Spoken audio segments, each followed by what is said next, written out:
ఈరోజు శ్రీ సాయి సచ్చరిత్రములో 26వ అధ్యాయములో ఆంతరిక పూజ భక్తవంతు హరిశ్చంద్ర పితలే గోపాల అంబాడేకర్ గురించి తెలుసుకుందాం. ఈ విశ్వమునందు కనిపించు ప్రతి వస్తువు కేవలము భగవంతుని మాయచే సృష్టింపబడినది. ఈ వస్తువులు నిజముగా నుండి ఉండలేదు. నిజముగా ఉండినది ఒకటే, అదియే భగవంతుడు. చీకటిలో తాడును గాని దండము గాని చూచి పామును కొనున్నట్లు ప్రపంచంలో కనిపించు వస్తువు బాహ్యమునకు అగుపడినట్లు కనిపించును, కానీ అంతర్గతముగా ఉన్న సత్యమును తెలుసుకొనలేము. సద్గురువే మన బుద్ధియను అక్షులను తెరిపించి వస్తువులను సరిగా చూచినట్ల చేయును. మనకు అగుపడునది నిజస్వరూపము కాదని గ్రహించెదము. కాబట్టి సద్గురుని అసలైన దృష్టిని కలుగజేయుమని ప్రార్థింతుము కాక, అదే సత్య దృష్టి. ఆంతరిక పూజ. హేమండ్ పంత్ మనకొక కొత్త రకము పూజా విధానమును బోధించుచున్నారు. సద్గురుని పాదములు కడుగుట ఆనంద బాష్పములనే వేడి నీళ్ళని ఉపయోగించదము గాక. స్వచ్ఛమైన ప్రేమయను చందనమును వారి శరీరమునకు పూసిదము గాక. దృఢ విశ్వాసమును అను వస్త్రముతో వారి శరీరమును కప్పిదము గాక. అష్టసాత్విక భావములు అనేది 8 తామర పుష్పములు సమర్పించదము గాక. ఏకాగ్ర చిత్తమను ఫలమును సమర్పించదము గాక. భావమును బుక్క వారి శిరముపై చల్లి భక్తి అను మొలత్రాడును కట్టెదము గాక. మన శిరస్సును వారి బొటన వేర్లపై ఉంచెదము గాక. సద్గురుని ఈ ప్రకారముగా నగలతో అలంకరించి మన సర్వస్వమును వారికి సమర్పింతుము గాక. అట్టి ఆనందకరమైన పూజ చేసిన పిమ్మట ఇటుల ప్రార్థించెదము గాక. మా మనస్సును అంతర్ముఖము చేయుము, దానిని లోపల వైపు పోవునట్లు చేయుము. నిత్యానిత్యములకు కల తారతమ్యమును తెలుసుకొను శక్తి దయచేయుము. ప్రపంచ వస్తువులందు మాకు గల ఆసక్తిని పోగొట్టి మాకు ఆత్మసాక్షాత్కారము కలుగునట్లు చేయుము. మేము మా శరీరమును ప్రాణమును సర్వమును నీకు సమర్పించదము.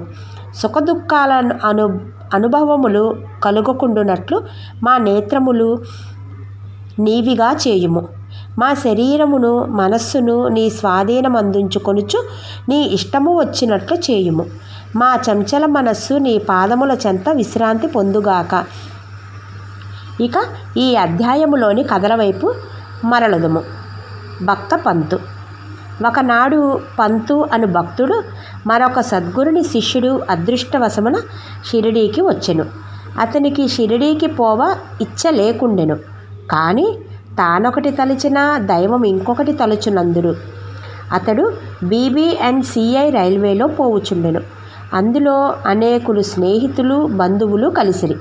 వారందరూ షిరిడీకి పోవుచుండిరి. వారందరూ తమ వెంట రమ్మని కోరగా అతడు వారిని కాదనలేకుండెను. వారు బొంబాయిలో దిగిరి.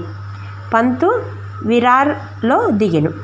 అచ్చట తన గురువును దర్శించి షిరిడీకి పోవుటకు అనుమతి పొంది ఖర్చుల నిమిత్తము డబ్బును కూర్చుకొని అందరితో కలిసి షిరిడీకి వచ్చెను. అందరూ ఉదయమే షిరిడీ చేరి 11 గంటలకు మసీదుకు పోయిరి. బాబా పూజ కొరకు చేరిన భక్తుల గుంపును చూచి అందరూ సంతసించిరి. కానీ పంతుకు మూర్ఛ వచ్చి హఠాత్తుగా క్రింద పడెను. వారందరూ భయపడిరి. అతనికి చైతన్యము కలిగించుటకు ప్రయత్నించిరి. అతని ముఖముపై నీళ్లు చల్లగా బాబా కటాక్షముచే తెలివి వచ్చెను. నిద్ర నుంచి లేచిన వాని వలె లేచి కూర్చుండెను. సర్వజ్ఞుడగు బాబా ఇతడు ఇంకొక గురువు తాలూకా శిష్యుడని గ్రహించి నిర్భయముగా ఉండుమని ధైర్యము చొప్పుచు తన గురువునందే భక్తి నిలుచునట్ల ఈ క్రింది విధముగా పలికెను. ఏమైనను కానిండు, పట్టు విడవరాదు. నీ గురువుని అందే ఆశ్రయము నిలుపుము.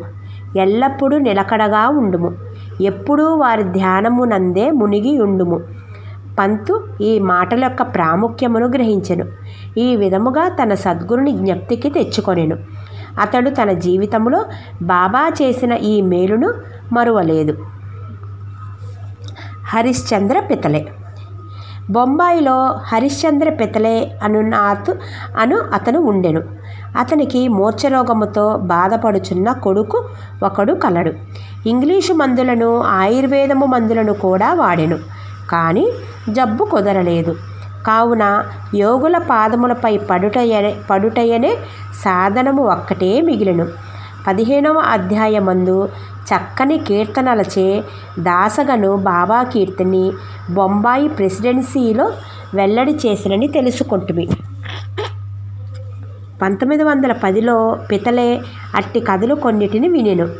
వాని నుండి, ఇతరులు చెప్పిన దాని నుండి బాబా తన దృష్టి చేతను, స్పర్శ చేతను బాగు కానట్టి జబ్బులను కూడా బాగు చేయునని గ్రహించెను. సాయిబాబాను చూచుటకు మనస్సులో కోరిక పుట్టెను. సర్వ విధములా సన్నాహమై బహుమానములను కూడా వెంట తీసుకొని, పండ్ల బుట్టను కూడా పట్టుకొని భార్యాబిడ్డలతో షిరిడీకి వచ్చెను. అతడు మసీదుకు పోయెను. బాబాకు సాష్టాంగ నమస్కారము చేసెను. తన రోగి కొడుకును బాబా పాదములపై పెట్టెను. బాబా ఆ బిడ్డ వైపు చూడగానే ఒక వింత జరిగెను. పిల్లవాడు వెంటనే కండ్లు గిర్రున తిప్పి చైతన్యము తప్పి నేలపై పడెను. అతని నోట చొంగగారెను. అతని శరీరము చెమట పట్టెను. అతడు చచ్చినవాని వలె పడెను. దీనిని చూచి తల్లిదండ్రులు మిక్కిలి భయపడిరి.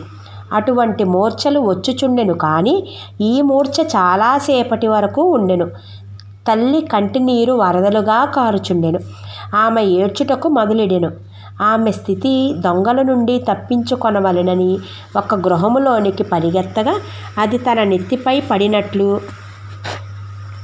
పులికి భయపడి పారిపోయి కసాయివాని చేతిలో పడిన ఆవు వలె, ఎండచే బాధపడి చెట్టు నీడకు పోగా అది బాటసారిపై పడినట్లు, లేదా భక్తుడు దేవాలయమునకు పోగా అది వానిపై కూలినట్లు ఉండెను. ఆమె ఇటులా ఏడ్చుచుండగా బాబా ఆమెను ఇట్లా ఓదార్చెను. ఇటు లేడ్వవలదు, కొంతసేపు ఆగుము, ఓపికతో ఉండుము, కుర్రవానిని బసకు తీసుకొని పొమ్ము, అరగంటలో వానికి చైతన్యము వచ్చును. బాబా చెప్పిన ప్రకారము వారు నెరవేర్చిరి. బాబా మాటలు యథార్థములయ్యను. వాడాలోనికి తీసుకొని పోగానే కుర్రవానికి చైతన్యము వచ్చెను. పితలే బాబా దర్శనమునకై భార్యతో మసీదుకు వచ్చెను. వారు బాబా పాదములకు వినయముతో సాష్టాంగ నమస్కారము చేసి వారి పాదములను నొత్తుచు కూర్చుండిరి. మనస్సులో బాబా చేసిన ఉపకారమునకు నమస్కరించుచుండిరి.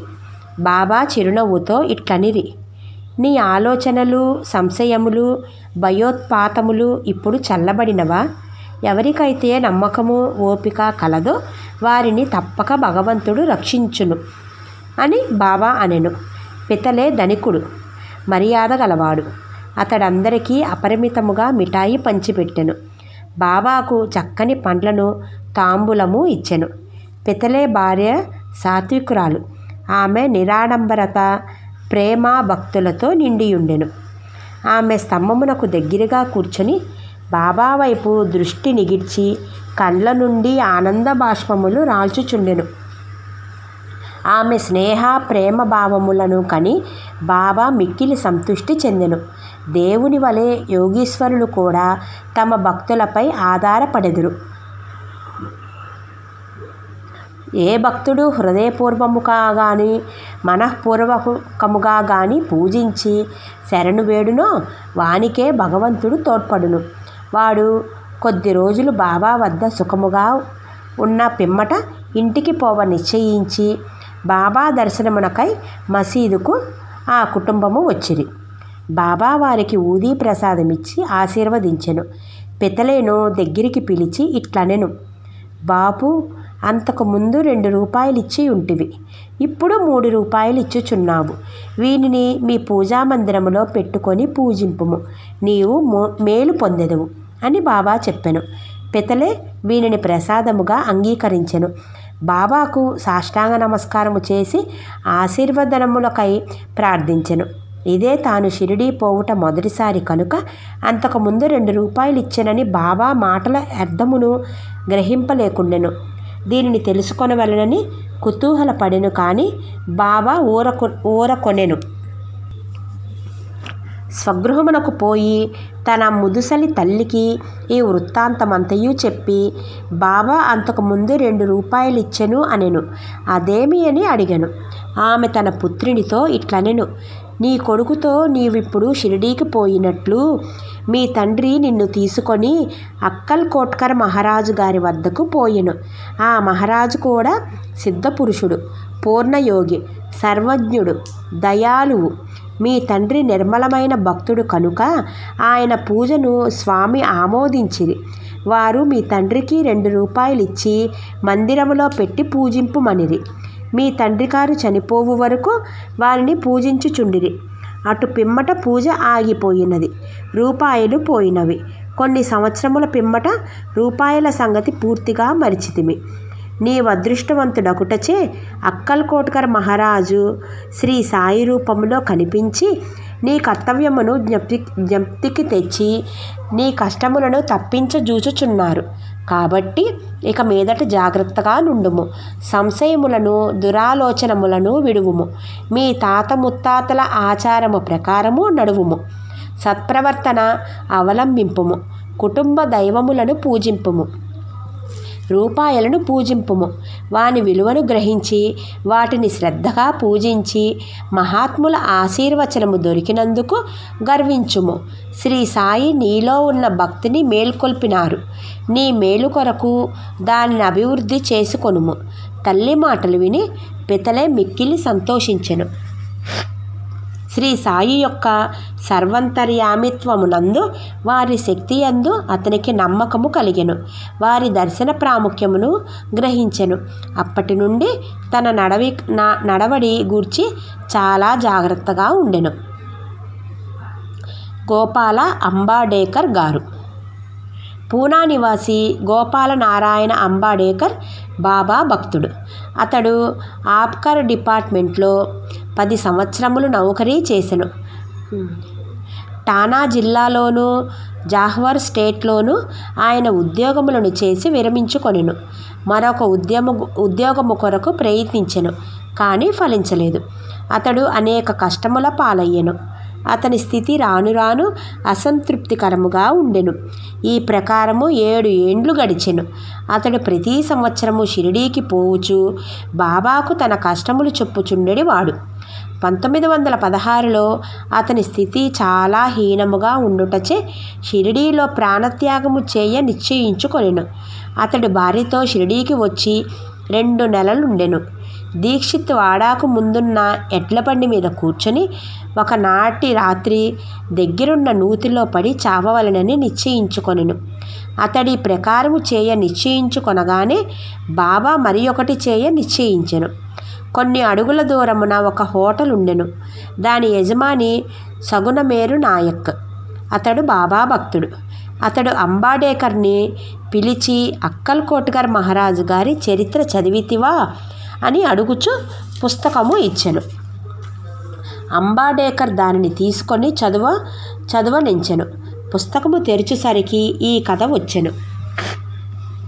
అక్కల్ కోట్కర్ మహారాజు గారి కాలములో ఒక భక్తుడు బాగు కానట్టి దీర్ఘ రోగముచే బాధపడుచుండెను. బాధను సహించలేక నిరాశ చెంది బావిలో దుముకెను.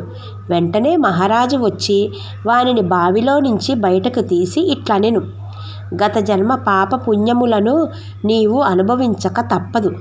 కర్మానుభవము పూర్తి కాకున్నచో ప్రాణత్యాగము నీకు తోడ్పడదు. నీవింకొక జన్మ ఎత్తి బాధ అనుభవించవలెను. చచ్చుటకు ముందు కొంతకాలమేల నీ కర్మను అనుభవించరాదు. గత జన్మముల పాపములు ఏల తుడిచివేయరాదు. దానిని శాశ్వతముగా పోవునట్లు చేయుము. సమయోచితమైన ఈ కథను చదివి అంబాడేకర్ మిగుల ఆశ్చర్యపడెను. వాని మనస్సు కరిగెను. బాబా సలహా ఈ ప్రకారముగా లభింపనిచో వాడు చచ్చియే యుండును. బాబా సర్వజ్ఞత్వమును దయాలుత్వమును చూచి అంబాడేకర్కు బాబా యందు నమ్మకము బలపడి అతని భక్తి దృఢమయ్యను. అతని తండ్రి అక్కల్కోట్కర్ మహారాజు భక్తుడు కాన కొడుకు కూడా తండ్రి వలె భక్తుడు కావాలనని బాబా కోరిక. అతడు బాబా ఆశీర్వాదమును పొందెను. వాని శ్రేయస్సు వృద్ధి పొందెను. జ్యోతిషము చదివి అందులో ప్రావీణ్యము సంపాదించి దాని ద్వారా తన పరిస్థితి బాగు చేసుకొనెను. కావలసినంత ధనమును సంపాదించుకొనగలిగెను. మిగతా జీవితమంతయు సుఖముగా గడిపెను. ఇంతటితో ఈ 26వ అధ్యాయము సంపూర్ణము. రేపు 27వ అధ్యాయములో గ్రంథములను పవిత్రము చేసి కానుకగా ఇచ్చుట, శ్యామ విష్ణు సహస్రనామ పుస్తకము అనే విషయాల గురించి తెలుసుకుందాము. నమస్తే.